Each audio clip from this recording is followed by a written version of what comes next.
do nosso Deus. Convido os irmãos que abram suas Bíblias, então, lá em Zacarias, capítulo 9.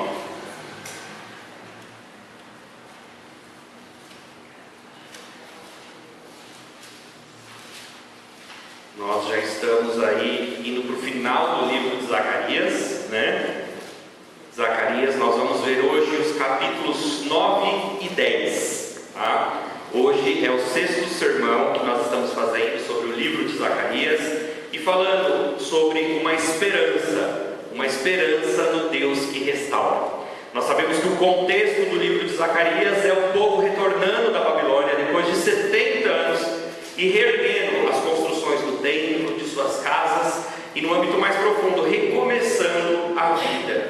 E neste momento de recomeço de vida, de altos e baixos, nós sabemos que muitas vezes a esperança ela falta. Então Deus manda o profeta Zacarias com uma mensagem de renovo para eles. Hoje nós vamos ver os capítulos 9 e 10 sobre o rei que conduz com força e com cuidado. Ele conduz o seu povo com justiça, mas com amor. Vamos fazer a leitura primeiro dos capítulos, do capítulo 9, de 1 a 8. 9, de 1 a 8. A sentença pronunciada pelo Senhor é contra a terra de Adraque e repousa sobre Damasco, porque o Senhor põe os olhos sobre os homens e sobre todas as tribos de Israel.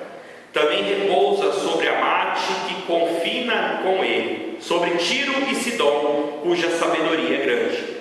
Tiro edificou para si fortalezas e amontoou prata como pó, e ouro como a lama das ruas. Eis que o Senhor as despojará e precipitará no mar a sua força, e ela será consumida pelo fogo.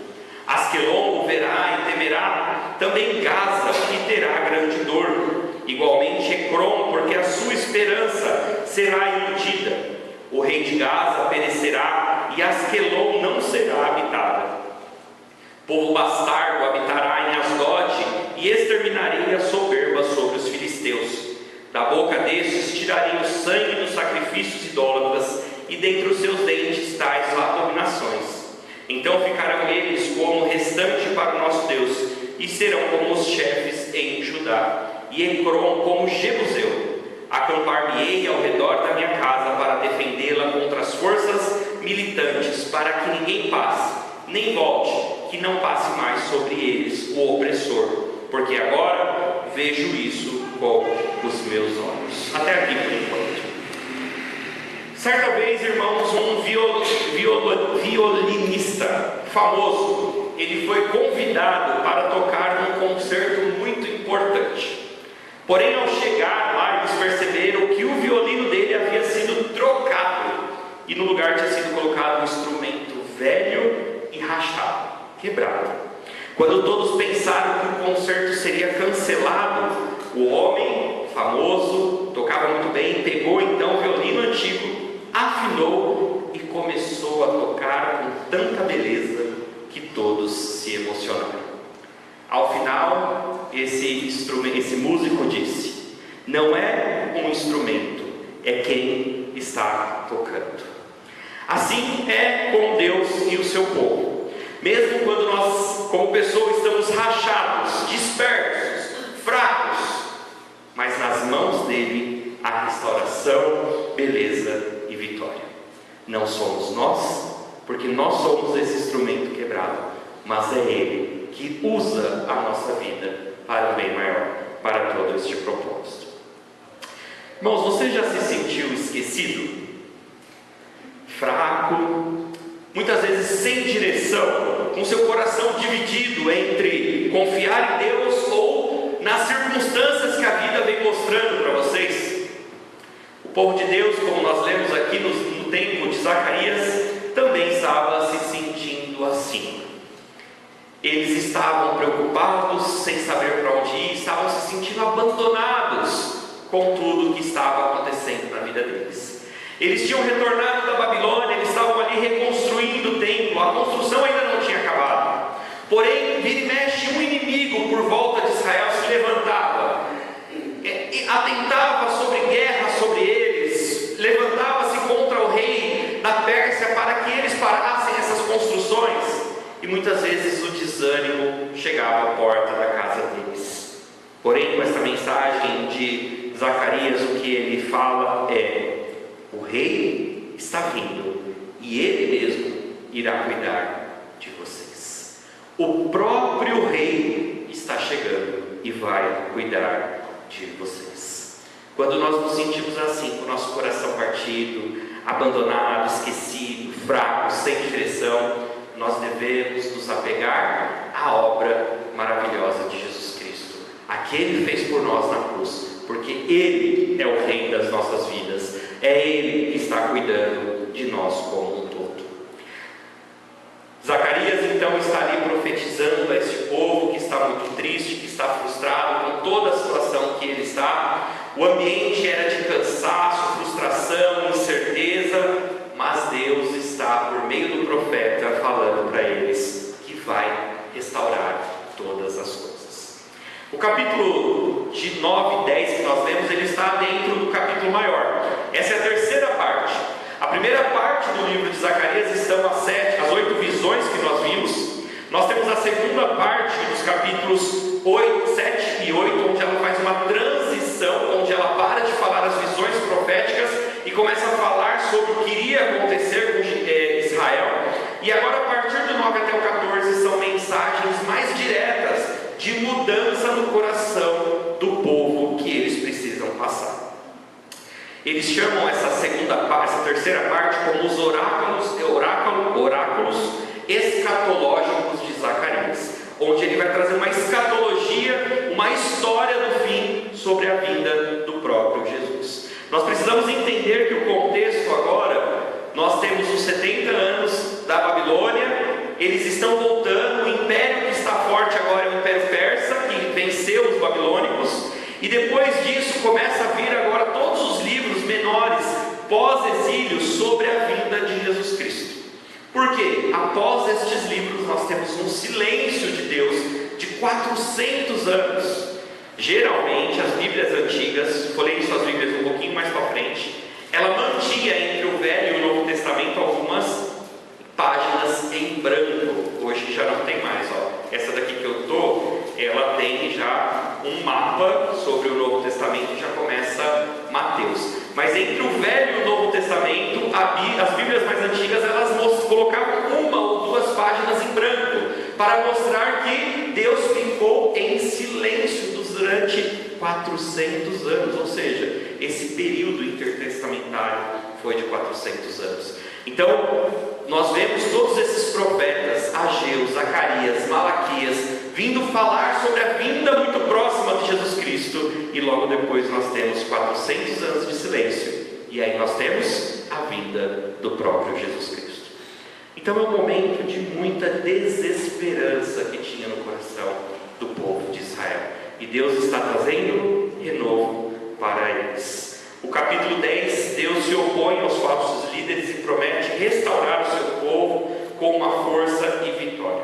Ambos os capítulos, irmãos, apontam para a vinda de Jesus Cristo como um contínuo Deus que cuida do seu povo. O povo estava esperando um guerreiro, mas Deus prometeu um rei humilde e justo, e ele veio. Primeiro ponto, então, das páginas que nós lemos aqui no capítulo 9, de 1 a 6, nós vemos aí que o rei justo que Zacarias está falando, ele está reinando até hoje, e ele julga o mal, salvando os improváveis e chamando todos ao arrependimento. Nós vemos aqui que essa primeira parte do texto é um texto de julgamento de Deus sobre muitos povos alguns que a gente nem lembra da história de Israel. Vamos ver todos esses povos que Zacarias cita nesse momento. Primeiro ele fala sobre a terra de Adraque. A terra de Adraque era uma região ao norte de Damasco, provavelmente na Síria. A única referência que nós temos dessa cidade é aqui no livro de Zacarias. E a relação que Adraque tem com Israel é historicamente um inimigo do povo de Deus, porque eles estavam representando aqui os reinos sírios. O reino sírio no qual Israel já teve algumas guerras.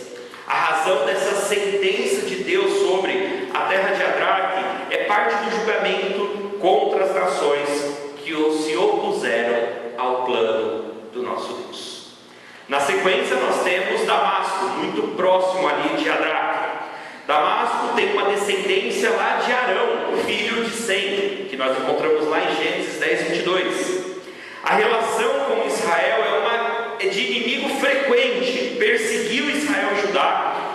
A Síria, com o rei Ben-Hadad, guerreou contra os reis de Israel, e esse povo está recebendo agora uma sentença de Deus de violência contra o povo de Deus e orgulho nacional. Vocês estão entendendo o que Deus está fazendo? A mensagem de Deus para o povo de Israel neste momento, Ele está olhando para o povo e falando assim: eu sei quem são seus inimigos. Adraque é o seu inimigo, aquele povo, eu vou cuidar deles. Damasco também já pisou na bola com vocês? Deixa comigo, agora é a hora dos seus inimigos sofrerem. E ele não para por aí. Nós temos também Amate. Amate vem da origem do filho de Canaã. As referências são muitas. Nós temos lá em 2 Reis, em Isaías, falando sobre esse povo. A relação com Israel é uma cidade cananeia ao norte, inimiga também de Israel. Razão da sentença de Deus agora para este povo é alinhada com as nações hostis, marcada pela idolatria que havia neste local. Nós temos também a cidade de Tiro. Tiro também era uma cidade cananeia, descendência de Sidom. A relação com Israel era comercialmente um povo aliado, mas espiritualmente de oposição. Sua riqueza tornava este local um povo arrogante. Então a razão da sentença de Deus é o orgulho e a autossuficiência. O profeta Ezequiel, ele condena a sua arrogância como se eles fossem o próprio Deus. Nós temos também citando Sidom. Sidom foi o primogênito de Canaã. E a relação com Israel é de fonte de idolatria, especialmente por causa de Jezabel, princesa sidônia, que casou com o rei Acabe. Nós temos Gaza. Gaza é um nome que até é comum para nós hoje com a guerra, falando exatamente de Israel. Essa Gaza não é a mesma Gaza de hoje, mas nós temos aqui uma origem, uma das principais cidades dos filisteus. A relação com Israel era de inimigo constante e abrigava também inimigos como Dalila e o povo que cegou Sansão. Nós temos também citado por Zacarias Asquelon. Asquelon também outra cidade da Filistia. Hostilidade persistente, parte das 5 cidades dos filisteus, e Deus está aqui trazendo uma sentença sobre a idolatria e a oposição ativa ao povo de Deus. Nós temos ainda Ecrom, outra cidade filisteia. Nós temos Asdod, outra cidade filisteia. E logo depois Zacarias fala dos filisteus, o povo como um todo, que nós sabemos que já guerreia com Israel desde a época do rei Davi. Os filisteus provavelmente aí são um povo do mar, vindo de Caftor, possivelmente de Creta. Eles são inimigos históricos de Israel, opressores na época dos juízes e durante o reinado de Davi e também de Saul. Por fim, nós temos os jebuseus, que são as descendências de Canaã, que habitavam Jerusalém antes da conquista de Davi e que tinham uma oposição e manutenção de práticas horríveis nos dias deles. E Deus está falando: eu sei tudo que eles fizeram contra vocês. Deus sabe o que você passou na vida. Deus sabe o que todos os seus inimigos já fizeram com você. Assim como Ele fez com Israel, se você quiser, Ele pode sentar na sua frente e fazer uma lista de tudo que já aconteceu de ruim na sua vida. É isso, é esta mensagem que Deus está mandando para o povo agora, através de Zacarias. Deus está olhando para o povo e está falando assim: eu sei o que vocês sofreram, eu sei o que vocês sofreram na mão de 11 povos e cidades diferentes. Vocês estão desanimados porque o povo por volta de vocês está pelejando contra vocês. Eu sei o que eles estão fazendo. Quantas vezes nós achamos que Deus esqueceu de nós? Quantas vezes nós olhamos e falamos assim: Deus não está vendo o que está acontecendo comigo, Deus não está percebendo como eu estou sofrendo. E Deus está falando: você quer uma lista? Eu faço. Deus faz uma lista para o povo de Israel, com todos os inimigos que estavam por volta deles, para falar: eu vou entrar com providência. Deus, Ele continua sendo um rei soberano sobre tudo. Nós falamos que nós servimos ao Deus de Israel, mas o Deus de Israel do qual nós servimos, Ele é o Deus de todo o mundo e de todas as nações. Zacarias 9, então, irmãos, nos lembra que nenhum império, nenhum exército, nenhuma economia é maior que o nosso Deus. Quem aí está preocupado com a economia? Quem aí está ansioso pelo dia 1º de agosto? O que irá acontecer dia 1º de agosto? Irmãos, tudo o que acontece nesse mundo, seja tarifário, seja guerra, seja quedas de governo, seja crises econômicas, não está fora do controle das mãos do nosso Deus. Ele reina sobre todas as nações.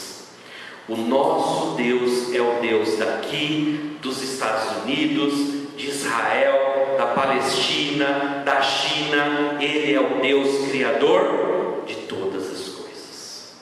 É isso que Deus está falando para o povo de Israel.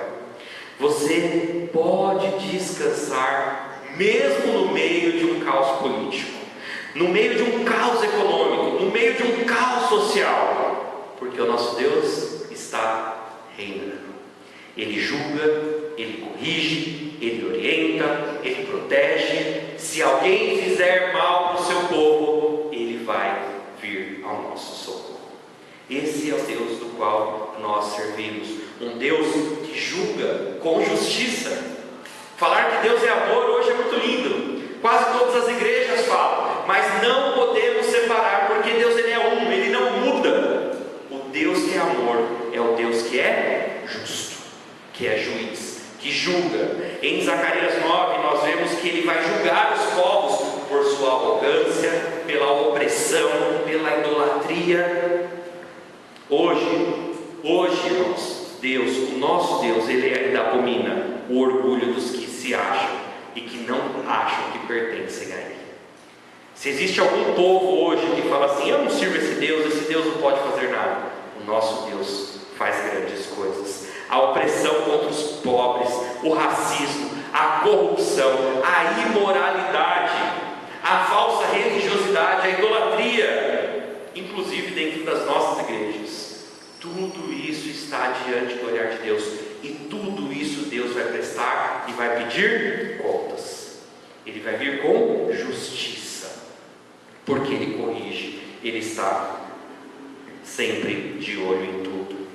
Deus ele continua chamando pessoas para si mesmo entre os inimigos. Zacarias 9,7 que nós lemos, surpreendentemente fala assim, que ele será como chefe em Judá e Ecrom será como os jebuseus. Deus está mostrando para nós aqui que mesmo os filisteus, esse povo que era inimigo histórico, que lutou contra Davi, eles poderiam ser incluídos no povo de Deus, se assim Deus quisesse. Deus tem tudo no controle. Às vezes a gente fica pensando, ixi, essa pessoa aí não tem como ir para a igreja não. Essa pessoa não tem como ser salva. Essa pessoa já está perdida. Quem nasce torto, morre torto. E Deus está falando, não. Eu posso mudar vidas. Eu posso transformar. Você não imagina o que eu posso fazer. Não duvide. Por isso, irmãos, que nós devemos pregar a toda criatura. Porque nós não sabemos quem é salvo e quem não é. Nem sabemos o momento em que Deus vai chamar essa pessoa. Por isso que algumas pessoas nós devemos insistir. Sabe até quando? Até o final das nossas vidas. Porque Deus pode. E Deus pode transformar tudo o que Ele quer. Irmãos, Deus está falando conosco hoje, com toda a humanidade. Porque Deus, Ele cuida de nós. E Ele está com tudo ao seu controle. Atos 17:30 diz assim: Deus, não levando em conta os tempos da ignorância, manda agora que todos, em todo lugar, se arrependam.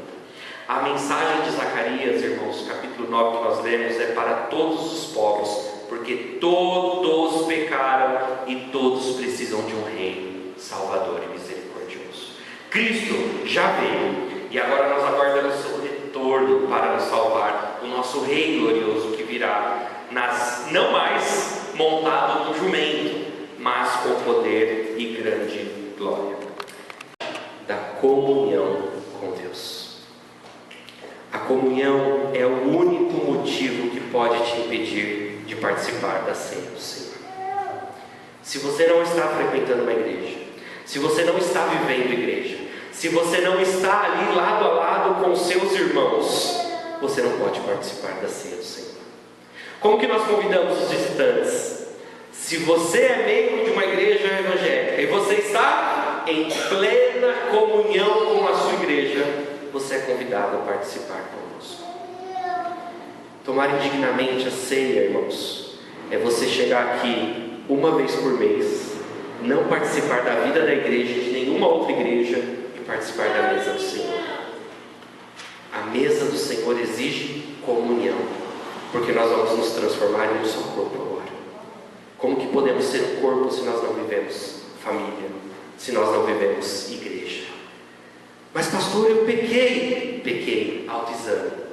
O que nós vamos fazer é abaixar nossas cabeças, reconhecermos que somos falhos, reconhecermos que somos pecadores e pedir perdão ao nosso Deus. Agora, se você tem um pecado e você não quer pedir perdão, se você está brigado com alguém e você não quer pedir perdão, aí você não deve tomar mesmo a sua Santa Ceia.